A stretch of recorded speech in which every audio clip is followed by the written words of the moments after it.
Hey, what's up my friends? Nick Aweber here, and in a minute I'm going to take you over to an interview I did with my good friend now, Ryan Magin. He's done multiple six figures in terms of internet marketing. He's really become an expert in the Instagram field. So I picked up a lot of great stuff with him when we were at the mastermind over at Bora. We decided to do an interview when we were at Tahiti. It was the day after the mastermind. It was a really cool setting, but I just wanted to preface a few things really quickly. Unfortunately, the video cut out within the last 5 minutes. So the audio will be there completely. It's about a 30-minute interview. He shared a lot of great things. He shared his story, just a lot of great things. And I think you guys will get some value out of this. And that's the biggest thing I want to ask you here is that if you guys like these interviews, it was just kind of a spur of the moment thing. I figured I'd interview him, pick up some nuggets from him, share them with you guys. But I was thinking about doing more of these interviews, and I wanted you guys to fill me in and let me know if this is something that gives you value. And if it is, I'm gonna go on the search to go find more people to interview, a lot of high level people, okay? So if that is something that interests you and you would like to see more of that, let me know down in the comments, and then make sure and share this with someone if you think they can get some value out of it as well, okay? I think it's very important that we keep on networking and connecting with higher level people, and obviously I wanna share that with you guys so that you guys can get that value out of it as well, okay? So without further ado, let's jump into the interview with Ryan Magin, and he'll show you how to do multiple six figures with internet marketing, and specifically now Instagram. Hey, what's up everyone? Nick Aweber here, and I'm joined by my good buddy and mentor now. I guess that's Ryan Magin. We're out here in Tahiti. We were in Bora for a mastermind this past weekend. Now we're just chilling. We thought we'd give some value to you guys because Ryan is an absolute beast when it comes to online marketing and Instagram and just making money online and traveling and creating content. He's really killing it, and I just admire him, and he's been doing a lot of cool stuff, and I've been learning a lot from him. So I figured we'd share a little bit about his story and some value pieces that could help you guys out listening. So without further ado, Ryan, why don't you just fill us in on your story a little bit, where you came from, what you're doing now, and we'll get into some value. Definitely. First off, that was an amazing intro. It's always humbling to hear that, because I feel like I'm just a regular dude who, I mean, I do go to nice places, but I'd still be just as home at sitting on my porch drinking a Bud Light and just chilling out. But well, yeah. So I mean, you were explaining to me a little about your audience, and what's up, guys. I'm glad to be able to provide some value to you. But yeah, so my story, obviously we got face-to-face this weekend. We got to meet in Bora. I got to help you out a little bit, but I've been marketing online for almost 10 full years now. I wouldn't necessarily say I was making good living that entire time. The job crushing income, or the sexy stuff that people like to market, that really happened within the last 3 to 4 years, where I went basically over six figures, and I was consistently maintaining that and I've had a couple multiple six-figure years, and it's just kind of snowballing there. And obviously the next step is, I guess, to become a millionaire, or have my $1 million year, which I'm not there yet, but I'm definitely on the way up. Yep. It will happen soon, but yeah, so I got my start. I've been marketing on, like I said, for 10 years. Before I started, there was no YouTube. Instagram wasn't, YouTube was like a baby. It wasn't even really a thing yet. Nobody was vlogging, nobody was doing, social media wasn't that great. Facebook was still private. You still had to have a .edu email address to be on Facebook. And I got into it because I was a professional BMX racer. I was about to turn professional BMX racing, and I was working at Lowe's Home Improvement, which is a hardware store if you don't live in the States. It's like Home Depot, same thing, but basically. But I was selling doors and windows, and I was doing really well for myself. I was 21, 22, 23 years old. I forget the exact age. But I was making 60 to 70 grand a year. I was doing better than all of my friends. I had a 401k. I had benefits. I had the dream, that everybody thought was the dream. At least my parents thought were the dream, and all my friends were like, "You're doing so well." But a little part of me was dying inside, and I was just like, all right, I want something better. But I was still riding my bike, and I was able to take weekends off, and I was getting really good at my bike, and it came to the point where I qualified to be a professional as a BMX racer. And I went back to Lowe's, and I told them that I kind of wanted to maybe pursue this professional BMX career, because I was very open and honest with them. And I was like, look, I'm thinking about doing this, and this is going to interact. If I want to do this, I need to be able to know that you guys are going to give me days off if I need to do this. And they kind of said yes, but kind of said no, and I could sense the tension. So I was like, all right. And the reason there was a tension was because they were grooming me for management. I was younger, I was energetic, I was hungry, and they're like, you can make all this money managing a store, and you can do all this. And then when I decided I didn't want to do that anymore, I kind of looked into, okay, if I give this up, what am I actually giving up? And a manager of a store, maybe at max, working 60 hours a week, traveling, opening new stores, at most was making like $150,000, $200,000 a year. And I was like, well, I guess maybe I'm arrogant, but that doesn't seem too exciting for me. So I basically walked in one day, realized that I didn't want to do that, and I took off the little red vest and I handed it to my manager at the time, and he's like, you're burning this bridge. And I was like, I have to burn this bridge. I was like, I don't ever want the opportunity to come back here. I was like, I appreciate you, I appreciate this, I appreciate what I was able to accomplish while being here. I was like, but I'm dying inside, and I quit. I quit. I cashed in my 401k, had about $20,000 saved up. I lived on that. Thought I was going to be a personal trainer. Realized really quickly that I wasn't a very good trainer. I just didn't understand why people had to be motivated. Created a BMX training DVD, started selling that. Traveled the country on my bike as a professional. I was never like the top pro. I was always like in the final, but not winning the final. Okay. And it's a weird place. I mean, I could compare it for if there's athletes watching, like, or ex-athletes, like you are at the top of the NCAA college class, but you don't make the NFL.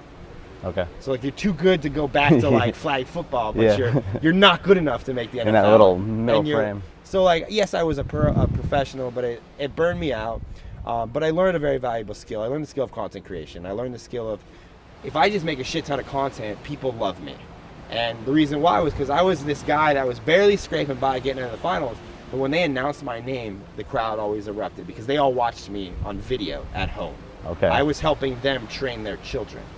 So like I had the support of all the parents and I had the support of all the fans because I gave free advice. Now, I was able to sell a good amount of DVDs at the time because that's what I made, a training DVD. And eventually I got burnt out and I kind of moved into fitness and affiliate marketing because that was my next passion. I enjoyed working out. I didn't necessarily think I needed to be a trainer, but I loved working out. And I went into, basically I stumbled upon Google SEO, which I explained a little bit kind of this weekend. Yep. I found a little loophole with Google, and we were able to, or I was able to create a little team that would manufacture these 5-page websites really quickly. We'd rank for specific terms, and I would sell affiliate marketing products. And that was when I really started making money online. I was doing, at its peak was like $1,000 a day, but super passive. Like I'm talking like I would just wake up expecting like $800 to be in my account that wasn't there the day before. Yeah. Eventually Google figured out that there was guys like myself kind of doing this, and it wasn't, I don't consider it spam because I was selling really good products and I still believe in a lot of the products I sold, but it wasn't the ethical way of making money.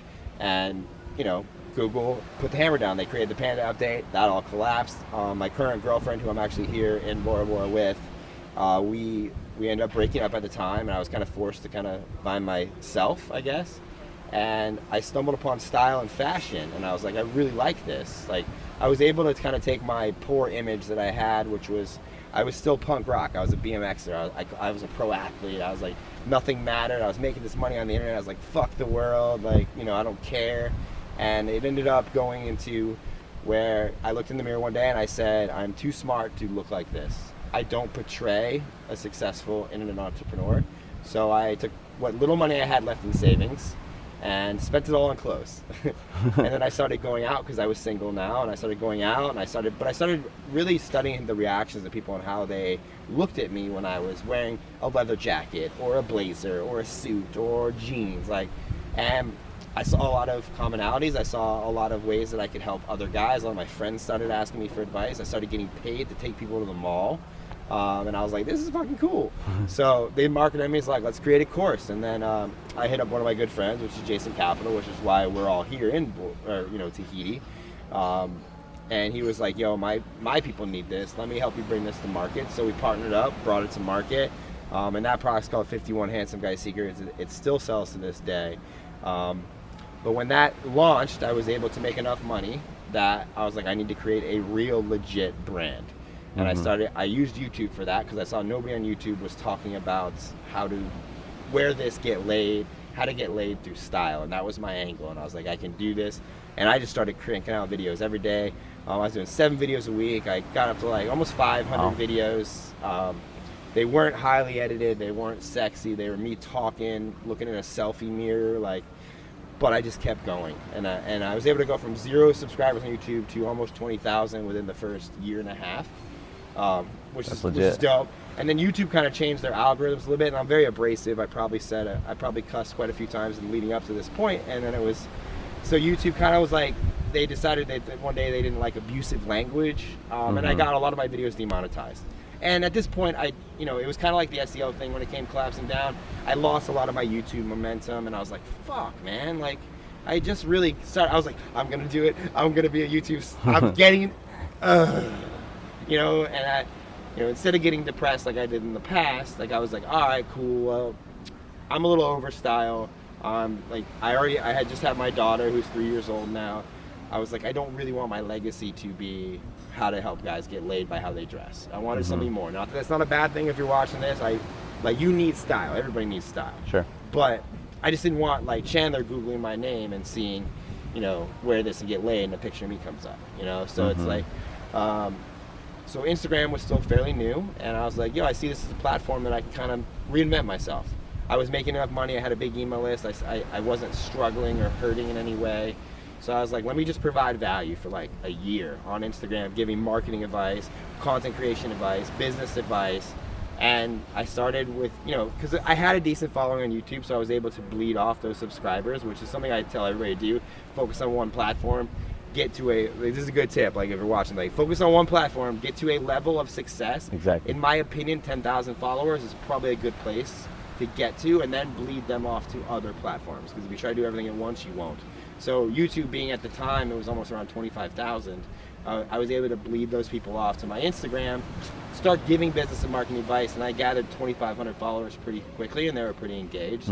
I then started learning the skill of like, I wouldn't necessarily say I became a vlogger, but I was doing really like story-driven, high-energy, like 30 to 45-second videos. And I was posting on my story every day, which disappeared in 24 hours. So it created a scarcity. A lot of people were watching my stories because they knew I'd make a good video, and I did that for a year. Same thing, like just charge through, like let's make a video every day for a year, see what happens. And I did that, and then within a year I grew from 2,500 to almost 8,000 or 9,000, and that was when the Instagram just released the share story button, which helped me a lot. Like, because my stories were shareable, they were good, they were dope. People wanted to share them with other people. So. But they were very relatable too. They were just regular shit. Like, I made a video I posted today from Bora, like, but that's not my everyday life. I can make a video of me taking my daughter to the park look just as cool as me swimming with sharks in Bora. Like, to me, it doesn't matter. It's just I can take whatever environment I'm in and make it look cool.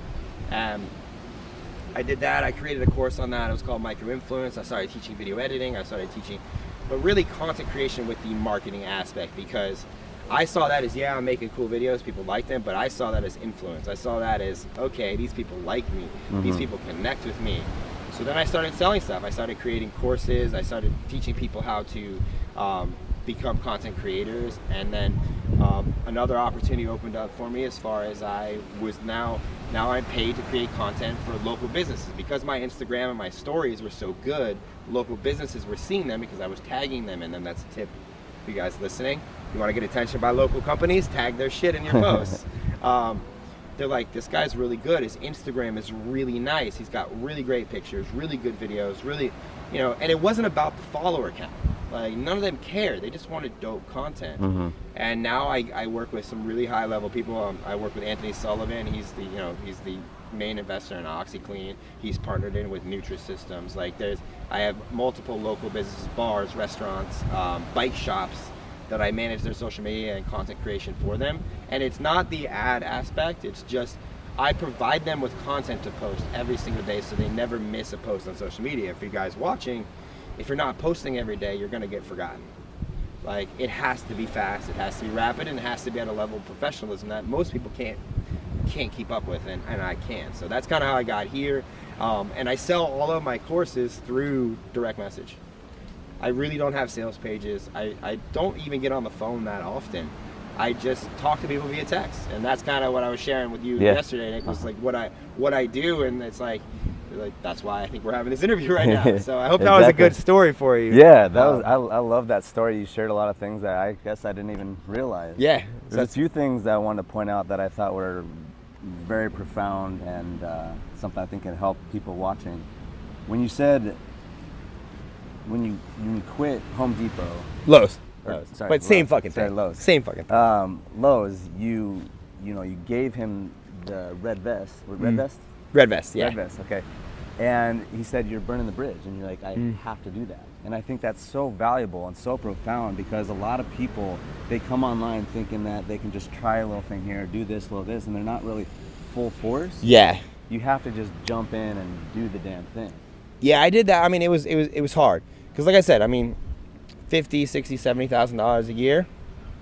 By most people's standards, that's good. Mm-hmm. That's a comfortable living. And I knew it. Like literally, he was like, my boss, the manager at the time, was like, "Look, we really like you. Like, we understand that you want to try something." They weren't like dicks. Like I know a lot of people talk about how corporate like jobs were like kind of assholes. Like they never treated me bad. I was a good employee. Like I drove sales numbers, so I had clout like within the company. Okay. At one point, I was like the top 3 salesmen in the state of Florida, so that gave me. So if you're in a retail job or sales job, like the more you sell, the fucking better you have leverage, because you make them money.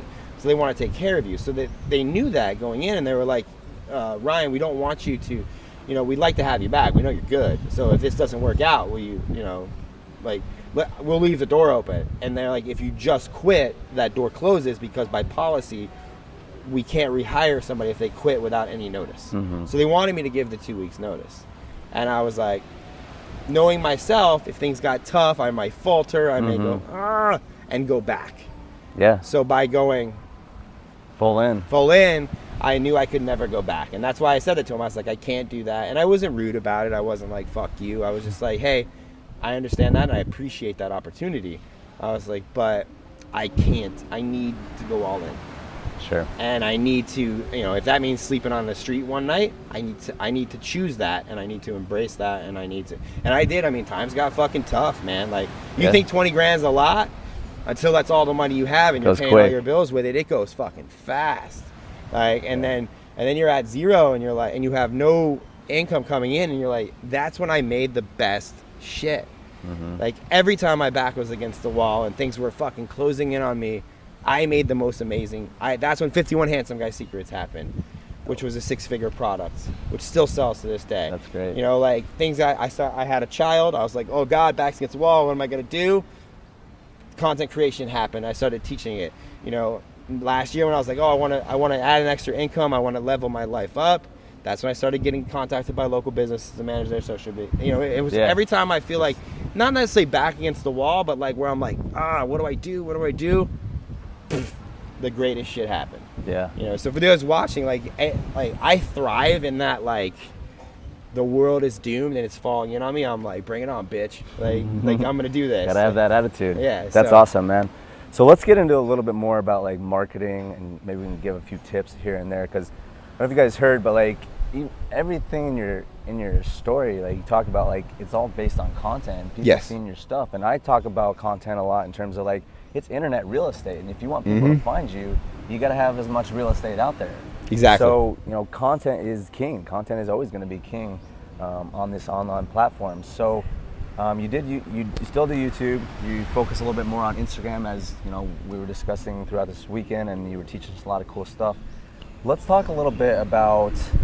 I think people are very interested in 2 specific topics on Instagram these days. One is, how do we develop content, and like what kind of content do we do, and then let's talk about like how to actually get a little bit more growth towards your profile. Yeah, so I mean, when it comes to content, like I look at Instagram like a revolving sales letter. And if you're watching this, you're a marketer. A sales letter is a page you land on that has psychological triggers and biases to make people want to buy something from you or invest in you in some way, whether that be just a follow or I want coaching from Nick, or I want coaching from Ryan, or I want his product. So when I look at Instagram, I see a revolving way to make my brand and my image and my like perception what I want it to be, because I have multiple squares and pictures to do that. So I started thinking about content from a direct response marketing standpoint, and utilizing like psychological biases, scarcity, social proof, connection, engagement, authority, like all these things that make people trust you to buy from you. And I just started integrating all that into my content. And it was very strategic content where it's like, okay, I'm going to build my authority. So I'm going to do 7 days of authoritative posts. I'm going to teach them stuff. I'm going to show them that I'm authority. I'm going to post pictures of me speaking, post pictures of me doing interviews, show numbers, show stats, show income, like whatever I needed to do to make my authority. Then I was like, okay, got a little out of hand there. Now let's bring it back. Let's build some connection. Show pictures of me. Show my daughter. Show my girlfriend who's now my fiance. Show my life, my interests, my hobbies, things that make me just a regular person. Then it's like, okay, let's build some social proof.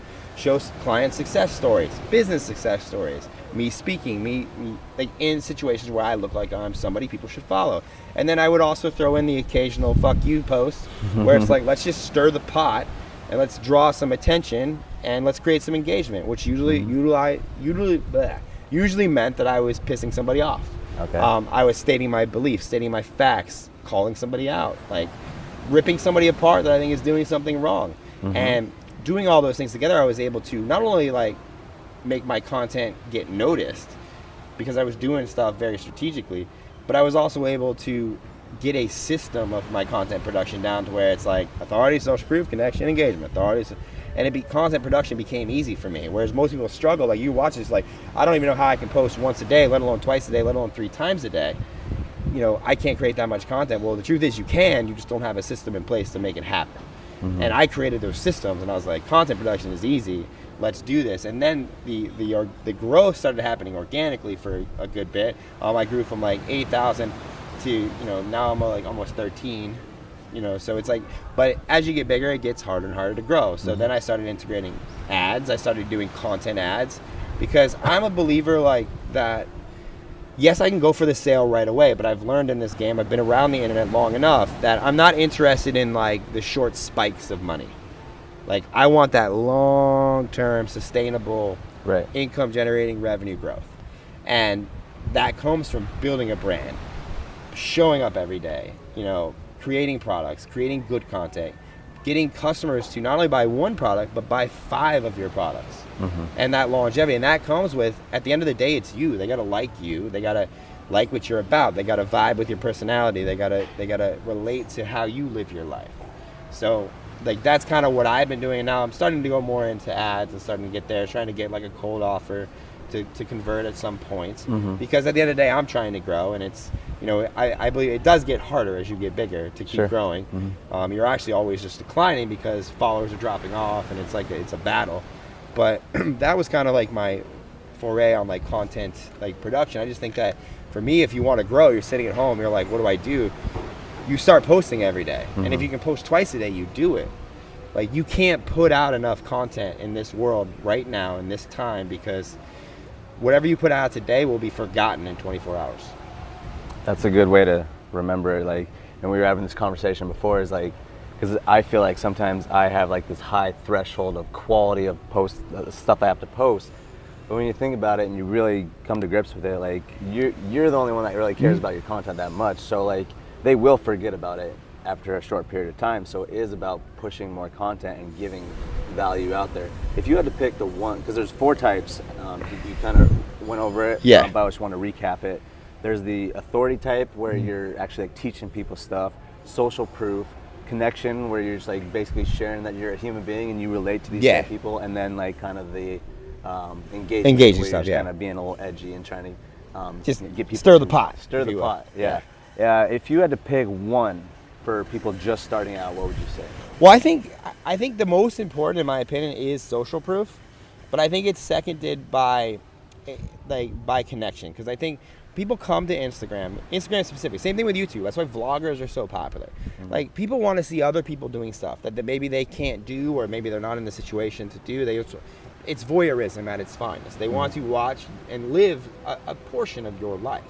So I think connection is super important. And that's what makes you likable, and that's what makes people go, oh, you like wood watches, you got good style, I like you, I'm gonna like your profile. We talked yesterday about your bathing suits. I was like, yeah, I like those. It's still like that. I see those in a picture. I look at that and then I go, oh shit, he knows his shit about Instagram marketing too. This is fucking awesome. Like, so I think it's finding a balance between your personality, but also living what you preach, and that's social proof. And that's also authority in the same respect, because it's like, if you can show, like, look guys, like, I'm just like you and I'm making this happen. Like, you know, people see on my story when I'm back home, obviously not in Tahiti, me going, like, when I'm going in to take content from my clients, I bust out my phone and take pictures of it, do like a little video real quick. And I'm like, I'm in a bike shop, I'm in a bar, I'm going, like, you know, with Anthony Sullivan and guys like that, like, as I get bigger clients, there's NDAs involved and I can't share a lot of it. Yeah. But at the same point, it's like, I'm going to do content. So it's like people see, oh, and then again, I myself create really good content. So like, I'm a walking billboard for, like, you know, and if I stopped creating good content, then what does that say about me teaching you to make good content? Like, like, who is this guy? And his just, you know, so I always have to be leveling up my game, kaizening, mastering my craft, becoming a better creator, to then, you know, influence people like that maybe watching this video right now. They don't know who I am. Like, so I think social proof and, like, actually living what you preach is the most important. Okay. With second being connection. And then as you start building that, then the authority comes, you know, and then the engagement comes, because if you're good at one thing, it's probably different than somebody else's. So you're probably already creating engagement by being yourself anyways, you know, and that's where I think a lot of, like, the guys that might be watching this are faltering, or women too. I don't know if you probably have women on the audience too, but, like, you're scared to be yourself, and you're scared to be, like, let your freak flag fly, I guess you could say. Like, you know, I like to party and drink, so that shows throughout my lifestyle. You know, I also am a good father. I'm also a good, like, now fiance. Like, I feel like I walk a line that, like, most people, maybe they want to, and that's why they're gravitated towards me, but it's still me. Some people might not like that I mean, I've had 3 beers and it's not even 11 a.m. A lot of people might not fucking like that. Yeah. And that's cool. You're not for me, you know? So I think that, like, really getting in touch with who you are and what your mastery and what your craft is, and becoming good at that, I think those two things combined together will elevate anybody. You know, and then you start going with the authority of, you start speaking, you start presenting yourself as a true authority. Sure. And then if you want to piss some people off to create some engagement, you can do that later. Dope. So, hope cool. that was out on that. Well, yeah, I think the way you just explain everything, I think it's just all about being authentic. And I think that's, I always preach that, just, like, be you, don't try and be someone else you're not. So there's 2 other things I just want to close out on. This has been a great interview already. But one, you mentioned something where you just pull out your phone. Yeah. That's simple. You can just record with your phone. You don't need some fancy setup or anything like that. So there's really no excuse for not doing that. In terms of selling, I want to close this out. Yeah, no, definitely. Because you've given a lot of great value on here, but in terms of, like, actually closing these sales, I know you taught us a lot of cool stuff here. Can you just share us a little bit about your strategy on how you do that? Yeah, I mean, like I said, I mean, I mentioned I use the DMs for pretty much not everything. Like, I have sales pages, but the first thing I do is I like you've talked about content. I want my content to already position myself as somebody people want to buy from. Sure. So that's, like, my number one priority, and I believe that makes my selling a lot easier. Like, when you put out good enough content and people see you as an expert, the selling becomes superfluous, like, as a word they use. Like it becomes, like, very simple. You know, this is what it costs. Do you want me to teach you how to do it? Gotcha. You know, and yes, there's marketing and there's psychology at the end of the day, but, you know, I know that I want to buy something from somebody well before they even sell it to me. You know, I'm like, yo, I like his shit, I want to buy it, or I like that shirt, I like those pants. Like, it's easy for me. So I use content to position myself as that. And second, I like to bring things into, whereas everybody's trying to get the highest converting sales page or the highest converting video sales letter, or they have, like, a sales team. Like, I like to just bring people into the DMs. And one of the ways I do that is I create little free PDFs, and I just say, hey, if you want to learn my GoPro settings that I use to make all these pictures on my profile, I created a PDF. I'll tell you everything, you know. And then I say, to get this, you DM me the word GoPro. Okay. And when I do that, I get a few hundred DMs, and I go to work, sending a link to a free PDF. But the beauty of that is they're raising their hand. They're interested in creating. They're like, okay, I trust Ryan to teach me this. So there's a lot of authority involved in that without me even saying anything. So the next step would be just me going, hey, I hope you enjoyed the PDF. I'd love to know what you thought about it. Then they respond. And then it's like, oh, cool, what are you going to utilize these pictures for? Oh, I'm trying to build my personal brand, or I'm trying to, oh, cool. Are you familiar about my event that I have, where I teach you how to do this? Like, I walk you through step by step. It's actually like a mentorship. And they're like, no, actually, I hadn't seen that yet. Or is that, social content mastery? Or is that, yeah, that's what it is. If you want, I'd love to hop on a phone call with you maybe, and we can go and see if you're a good fit for coming to my event. It is expensive. It's a pricey event. It's not cheap. I don't know if you're in the financial position to do it, but I don't want to rule that out, because I know, you see how this goes? Yeah. Like, it becomes a very casual conversation. I love it. And sometimes, they're like, yo, I can't afford it. I'm like, cool, I hope you enjoyed the PDF. Reach out if you got any other questions about your GoPro. That's dope. So, but that guy might not buy it today. But I don't know. He may use my PDF. He may go out, take GoPro pictures. GoPro might repost him. He gets 25,000 followers from one repost, because GoPro has 11 million followers. Right. Then he comes back and he's like, Ryan, GoPro's like doing this. They're paying me to do this. Number one, I want to send you free GoPros because I have some. And two, I want to come to your event now because you are the catalyst for me even achieving this.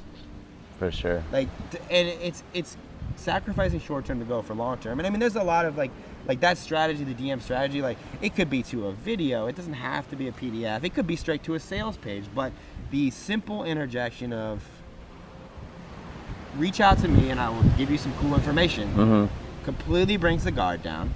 It provides them with some cool shit that they can actually use. And that's the idea behind the PDF. Don't complicate it. The PDF is not a sales tactic. It's actually good information.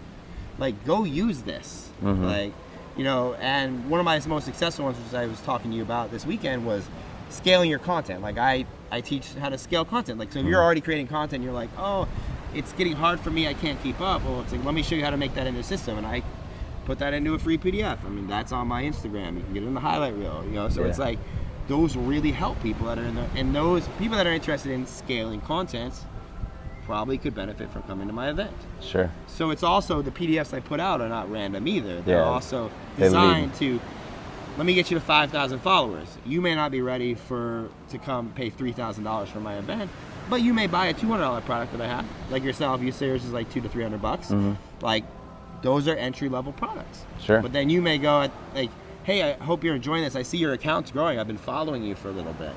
Because that's another thing. You pay attention to your customers. Sure, yeah. Like, hey, show them you care. Great photo you just posted. I'm really glad you utilized the selfie angle I showed you in that GoPro PDF. Yeah.